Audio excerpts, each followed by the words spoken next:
Hi, welcome back. This is day 4 of my adventure in Suriname, connecting back to my roots and my dad. Wash day! So, my hair is getting braided by one of the grandkids, and she is really good. Look at my cutie pie. He always wants to be in the picture with me. And we just spend the morning together. The kids are drawing pictures. We're hanging out, taking pictures, recording ourselves, making silly faces, and enjoying some delicious awara fruits.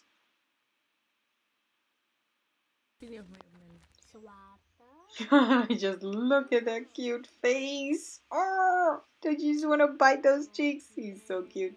And his sister is showing off her drawings. Well done.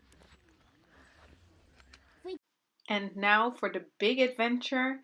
I have pulled out all my gear, my rain boots, my anti-mosquito pants and blouse. My brother is joining us because we are gonna enter the swamp. On a separate note, look at these cute baby caiman and the termite nest that we pass on our way to the forest. My dad scouting his lands. I stopped to make some pictures of pretty flowers, baby awara tree, and the huge coconut palms that are also towards the edge of the land. Well, folks, here we go. G.I.J. is ready to go into the jungle. At least as ready as I was ever going to be, because little did I know that the water eventually would come up to about knee level, and my little ankle height boots would not suffice in the slightest. So my brother walks out in front, chopping away at the vegetation and keeping a lookout for any snakes and the likes, and my dad is bringing up the rear. This is the first point where I kind of realized that my boots are not going to keep my feet dry, and my dad basically says to get over it. To just keep walking. My brother does make an attempt to cut down some logs so I can walk on the logs, but yeah, that was pretty much in vain. So I just had to be brave and step into the water.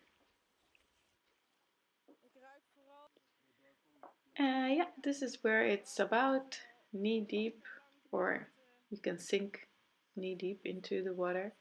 The water's actually crystal clear. It's just the vegetation in the bottom and us walking on it that makes it murky, but it is crystal clear. And it is humid. I'm just trying to stay on my feet really. And the mosquitoes are crazy in, well, obviously a swamp. But again, the smell, it's so earthy and fresh, and everything is so clean and, well, pristine. I mean, it's been untouched for who knows how long. Well, my dad would know actually because they do harvest timber, some timber trees from this area. Yeah, this is me struggling, trying to keep up. It could be a reality show, dropping the urban person in the jungle. We come out the swamp area, and this bit of land is elevated. That's why it's dry, and apparently this was intended for building or growing more food. I'm not quite sure. And that's why this is an open clearing, but at the same time, as you can see, the jungle wastes no time and occupies any void that is in nature, so it's all sprouting back, which is gorgeous.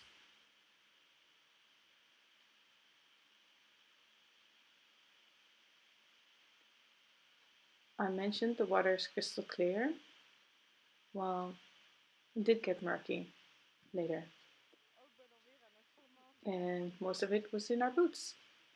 Now I had this double layer sock pants leg thing going on, so I couldn't even empty my boots. I was just slushing around in water for for the entire time.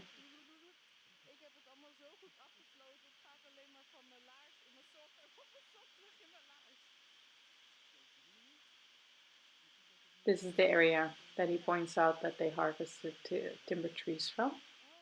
Again, that's why it's a bit more open. But the understory is already growing back in like crazy. I just think it's gorgeous. And in that clearing, my dad all of a sudden says, "Look." I'm like, "What am I looking at?" It's a harpy eagle. Very impressive. It's quite far. You can see it's like 10x zoom. But what a majestic bird. This was really awesome. Also the only wildlife that we saw.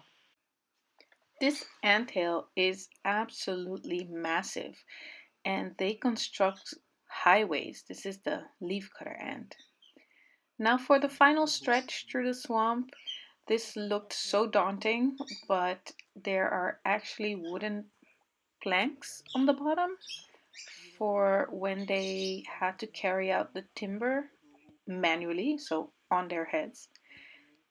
That's what he's demonstrating. And we actually don't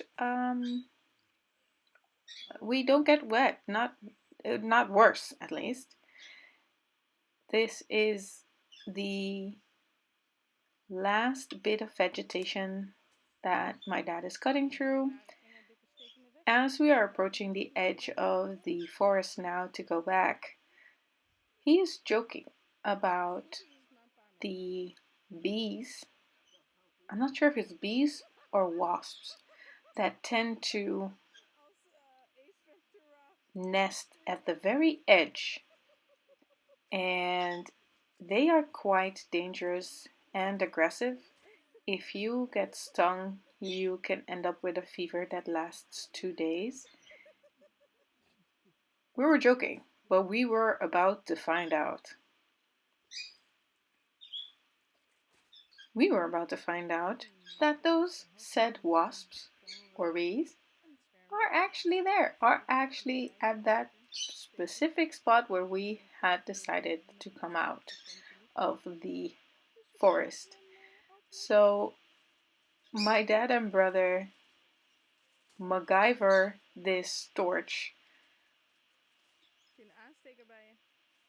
in an attempt to smoke them. It does take a while, but they're just designing this on the fly, which I already find very impressive. I mean, this is one of those moments again that I realize that I am not fit for survival. I mean, I like the outdoors, I really do, just, you know, comfortably. And this is, yeah, this is different. I am just sweaty, out of breath.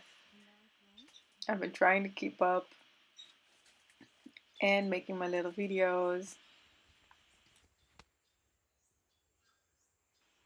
I have fully embraced my damsel role where the men go forth and chop away the jungle, create fire, and chase away the bugs. I mean, this is impressive, don't you think? Anyway, the wasps were not impressed, not at all. So we just cut out a we he cut out a total different path, just avoiding the wasps altogether. I have brought a specific tool that helps you take off your boots, and my dad was thoroughly impressed. And of course, dinner had to be made. So here we are preparing another traditional dish. The name escapes me at the moment, but it was quite laborious. It had coconut involved. Maybe they were a type of dumpling. I think it went in the fish soup. Either way, there's us girls preparing or helping to prepare dinner. Alrighty, guys, that's it for now. Thank you for watching. See you in the next one.